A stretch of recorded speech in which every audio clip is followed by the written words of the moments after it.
55 दिन से किसान विरोध पर बैठे हैं और अब महिलाएं भी इस विरोध में आगे नेतृत्व की भूमिका निभा रही हैं। आज हम पानीपत के टोल प्लाजा पे मौजूद हैं, जहां पर महिला किसान मौजूद हैं, आंदोलन कर रही हैं उन्हीं 3 कृषि बिलों के विरोध में। हम जो जानना चाहते हैं कि आखिर हमेशा इतने लंबे समय से 55 दिन से किसान बैठे हैं, कड़ाके की ठंड पड़ रही है, इतनी तकलीफें हो रही हैं, फिर भी किसान अपनी बात से पीछे नहीं हट रहे हैं। वो सरकार से अभी भी विरोध कर रहे हैं कि तीनों कृषि बिलों को वापस लिया जाए। महिलाएं भी आज यहाँ पर मौजूद हैं उन 3 कृषि बिलों के विरोध में। आइए कुछ महिलाओं से यहाँ जानते हैं। हम पानीपत के टोल प्लाजा पे मौजूद हैं कि वो आखिर इतनी मुश्किलों के साथ क्या उनके मेन पॉइंट्स हैं, किस बात के लिए वो अभी भी यहाँ पर बैठी हैं, और जो 26 जनवरी है उस तारीख के लिए जितनी बातें बनाई जा रही हैं उस पर क्या कहना चाहेंगी। नमस्कार मैम। मैम, मैं आपसे जानना चाहूँगी कि आज 55 दिन हो चुके हैं किसान आंदोलन को, और जो महिलाओं ने जो कदम उठाया है आगे आके इन तीनों कृषि बिलों के विरोध में, उस पर आप क्या कहना चाहेंगी? क्या संदेश है सरकार के लिए और सभी लोगों के लिए? मैं तो यही कहना चाहूँगी कि जो आदेश 3 काले कानून है वो सरकार जल्दी से जल्दी वापस ले, क्योंकि 55 दिन से ये लोग बैठे हुए हैं और महिला जो है घर गृहस्थी के साथ साथ पहले किसान भी है और वो किसानी में अपना 75% हिस्सा वो भी रखती है और बाकायदा बराबर की मतलब वो खेती के लिए बराबर तैयार रहती है और हर मसले में आगे बढ़ चढ़ के हिस्सा लेती है। आपने जैसे कहा महिला पहली किसान के तौर पे मानी जाती है, तो मैं उन चीज़ों पे भी आना चाहूँगी कि महिलाओं को कहीं ना कहीं इक्वल राइट्स नहीं दिए जाते कि उनकी जैसे महिला किसानों की अगर बात करें तो उनके लिए जो हम सालाना 6,000 रुपये की जो किस्त देखते हैं वो भी नहीं आती, तो उस पर महिलाएं क्या कहना चाहेंगी, उनका क्या स्टैंड रहेगा? महिला का तो यही है कि जो हक और हुकूमत के अनुसार जो भी हक हमारे हैं महिलाओं के हैं वो उन्हें मिलने चाहिए पूरी तरह से, और वो उस मिलने से पहले से भी काम कर रही है और मिलने के बाद और अच्छे ढंग से काम कर सकती हैं वो, ये मेरा कहना है। जी शुक्रिया। मैं आपसे जानना चाहूँगी कि एक बड़ी मुद्दा जा रहा है कि 26 जनवरी को ट्रैक्टर मार्च निकलेगा, उस चीज़ पर महिला का क्या कहना है कि इतने दिनों से उनके भी घर परिवार के लोग इतनी कड़ाके की ठंड में बाहर हैं, तकलीफ़ें हो रही हैं, तो क्या सरकार को करना चाहिए, कितनी जल्दी इस मामले को निपटाया जाए और किसानों को उनके घर वापसी करवाई जाए? पहले तो मैं ये कहूँगी जो पिछले बार, बाद में मैं थोड़ा आपने जो सवाल पूछा बताऊँगी, थोड़ा पिछले जो दर्द है हमारे सामने उसको भी मैं व्यक्त कर रही हूँ। जो पिछले दिनों में मोदी सरकार सत्ता में आई थी, बहुत बड़े जुमलेबाजी उन्होंने किए थे। 15 लाख का भी झांसा दिया था, विकास का भी झांसा दिया था। हमें नहीं पता वो विकास 7 साल का हो चुका, वो विदेश में पढ़ने जा रहा, वो हमारी इंडिया में बैठा। पहले तो मोदी साहब हमारे को विकास तो दिखा दे, हम देख तो ले वो कितना बड़ा हो चुका है कि वो छोटा सही है। तो दूसरा जो आज आपने सवाल करा दिल्ली वाले उस मुद्दे पर, महिलाएं 55-56 दिन से ही दिल्ली में डटी बैठी हैं, किसानों की सेवा कर रही हैं, किसान महिलाओं की भी सेवा कर रही हैं, मिलजुल के कंधे से कंधा मिला के वो खड़ी हैं। रही धरातल की बात, जमीन की बात, आज जो महिला सम्मेलन था, किसान महिला सम्मेलन था, इसमें आप लोगों ने भी देखा बहुत चढ़ बढ़ के उन्होंने हिस्सा लिया। 26 तारीख का जो आपने सवाल उठाया, पुरुषों से ज़्यादा महिलाएं दिल्ली में जाएंगी बढ़ चढ़ के, चाहे वो ट्रैक्टर मार्च हो, चाहे वो बस के माध्यम से जाए, चाहे वो ऑटो के माध्यम से जाए, चाहे वो किसी के माध्यम से जाए, महिलाएं हैं कि दिल्ली में पहुंचेंगी, वो पीछे नहीं हटेंगी, पुरुष साथियों के कंधे से कंधा साथ में खड़ी होंगी, जहां लाठी गोली चलेगी महिलाएं सबसे आगे बढ़ चढ़ के वो खाएंगी। मतलब महिला अपना नेतृत्व, अपनी भूमिका पूर्णतः निभाएंगी। मैं आपसे जानना चाहूँगी कि एक तारीख पे तारीख पड़ रही है कि इतने लंबे समय से चल रहा है कि ये दौर की वार्ता चल रही है, किसान अपनी बातें रख रहे हैं, सरकार अपनी बातें रख रही है, ये जो लंबी चीज़ चल रही है उसमें किसान को कितनी तकलीफ हो रही है, क्योंकि हम मौसम भी देख रहे हैं और बाकी तकलीफें भी देख रहे हैं, क्योंकि वो अपना घर परिवार छोड़ के बैठे, और महिलाओं के लिए जो मुख्यतः बात होती है कि वो अपने बच्चों को घर पर छोड़ के आई हैं, किसी के छोटे छोटे बच्चे हैं, तो महिला के नज़रिए से कितनी ज़्यादा तकलीफ है ये? देखिए, असल में तकलीफ़ तो महिलाओं को जब से बीजेपी सरकार सत्ता में आई है तब से ही है। आप देख रहे हैं बलात्कार की घटनाएं दिन प्रतिदिन किस तरह से बढ़ रही है, जबकि छोटी बच्चियों की कोई सुरक्षा की बात नहीं है। पढ़ाई के एजेंडों को ले लीजिए, किस तरह से स्कूलों का भी निजीकरण किया गया, रोडवेज को भी सरकारी को प्राइवेट कर दिया गया। रोडवेज में कितनी सेफ्टी हुआ करती थी महिलाओं की, कि महिलाएं जब रोडवेज की बस में बैठा करती सबसे ज़्यादा सेफ फील किया करती थी। आपने इसका निजीकरण कर दिया, तो ये शुरुआत से ही दिखाई दे रहा है वो महिलाओं के प्रति कितने सतर्क, जागरूक और कितने हितैषी हैं।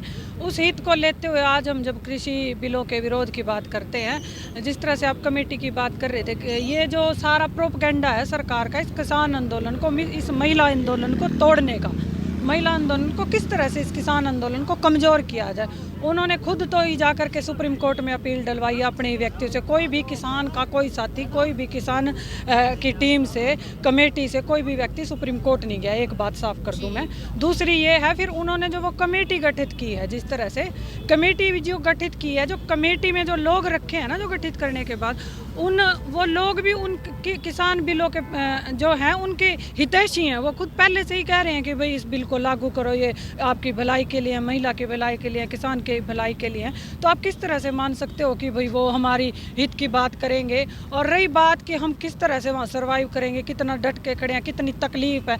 तकलीफ़ तो इतनी है कि आज 56 दिन हो चुके हैं इस किसान आंदोलन को। महिलाएं आप देखते हो किस तरह से कंधे से कंधा मिला करके वहाँ बैठी हैं, डटी हुई हैं। सिंगू बॉर्डर, टिकरी बॉर्डर, ढासा बॉर्डर, शाहजहाँपुर बॉर्डर हमारे पूरे वहाँ लगे हुए हैं। पूरे 56 दिनों से स्टॉल लगे हुए हैं वहाँ, हम दिन रात। और पीछे बारिश में भी पूरा जिस तरह से हमने हमारे पूनम जी साथी अभी जो साथ में खड़े थे, पूनम जी उसी दिन वहीं थे, हम भी वहीं थे। 3 दिन लगातार बारिश हुई, हम बारिश में भी डट के बैठे हैं, करे हैं। तो हम जब खेती में जब हम काम करते हैं ना, दिसंबर कड़ाके के टाइम में जब हम कणक बोते हैं तो वो दिसंबर का ही महीना होता है। और वहाँ जब पानी लगाने जाते हैं, जब वो गुडाई करते हैं, जब उसमें से घास अलग उगता है, उस घास को निकालने की बात होती है, दिसंबर की सर्दी में ही उगाते हैं। आपने जो बात कही उसी चीज़ से मैं ये कहना चाहूँगी कि आप कह रहे हैं कि तकलीफ हो रही है, पर कहीं ना कहीं फसल का भी नुकसान हो रहा है। क्योंकि किसान अपने, ये कहते हैं ना कि किसान बच्चे की तरह उसे पालता है अपनी फसल को, उसे भी वो छोड़कर आज सिंगू बॉर्डर पे, टिकरी बॉर्डर पे, दिल्ली के बॉर्डर्स पे बैठा है। तो वो कितनी बड़ी तकलीफ हो सकती है किसान के लिए, क्योंकि जिसे वो अपने बच्चे से ज़्यादा प्यार से बड़ा करता है, फिर उसकी कटाई जब बेचता है जाके, वो तकलीफ क्या है वो जानना चाहता हूँ। वो एक तकलीफ हम इस तरह से कह सकते हैं, तकलीफ तो है ही। चलिए, किसान अपनी खेती बाड़ी छोड़ करके सर्दी के मौसम में वहाँ टिका हुआ है, बैठा हुआ है। पिछले शहादतें भी हो चुकी है 100 से 150 तक। लेकिन इसी के साथ साथ अगर पीछे जो काम संभालने का काम है ना, वो महिलाएं और बच्चियां कर रही हैं। उनका पूरा परिवार जुटा हुआ, इवन की महिलाएं देख तो बाई कर रही हैं ट्रैक्टर लेकर के। जिन स्टेट में आप जाओगे, अब यहाँ तो हरियाणा की अगर मैं बात करूँ, कणक बाद ही फ्री हो रहा है किसान, और बिठा ले जितना बिठाना चाहती है सरकार, कोई दिक्कत नहीं है। हमारी अप्रैल में कटेगी जब हम देख लेंगे। और उसको संभालने की बात है, वो महिलाएं संभालेंगी, उनकी बेटियां संभालेंगी, उनकी पत्नियां संभालेंगी। हम किस लिए हैं, तो हम इसको देख लेंगे। वो मोदी सरकार जो ये प्रोपगेंडे वो प्रयोग करके देख रहे हैं ना कि क्या इनकी फसल बर्बाद होगी, तब उठेंगे कि नहीं उठेंगे, जाएंगे या नहीं जाएंगे, या किस तरह से वो टिका रह सकता है। तो हम ये बता देना चाहते हैं आपके चैनल के माध्यम से कि हम वहाँ से उठने वाले नहीं हैं जब तक कि ये बिल रद्द ना हो जाए। केंद्र सरकार जब तक इन बिलों को वापस नहीं ले लेती है, वो चाहे हमारी फसल बर्बाद हो तो हम फसल बर्बाद कर देंगे, लेकिन नस्लें बर्बाद नहीं होने देंगे। आने वाली नस्लों का सवाल है, हमारी युवा पीढ़ी का सवाल है। फसलें बर्बाद कर देंगे, नस्लें नहीं बर्बाद होने देंगे। कहीं ना कहीं ये आह्वान है सरकार के लिए कि महिलाओं ने यहाँ पर भी मोर्चा संभाल रखा है और घरों पे भी संभाल रखा है।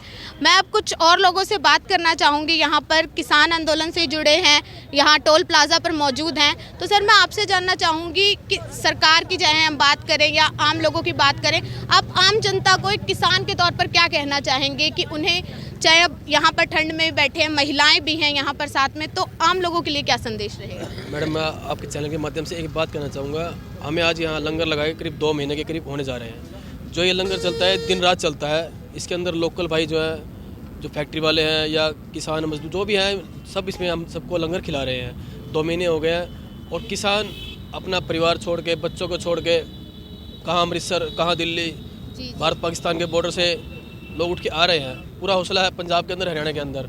और मोदी सरकार को ये कानून वापसी लेने ही पड़ेंगे।